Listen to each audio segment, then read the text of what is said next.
त्र्यक्षं चक्रपिनाकसाभयवरान् बिभ्राणमर्कच्छविम् छत्रीभूतफणीन्द्रमिन्दुधवलं लक्ष्मी नृसिंहं भजे। उपास्महे नृसिंहाख्यं ब्रह्मवेदान्तगोचरम् भयोल्लालितसंसारच्छेदहेतुं जगद्गुरुम्।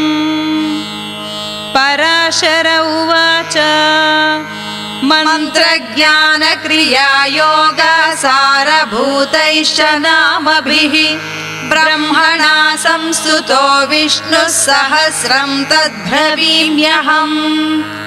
ब्रह्म उवाच ॐ नमो नारसिंहाय वज्रदंष्ट्राय वज्रिणे वज्रदेहाय वज्राय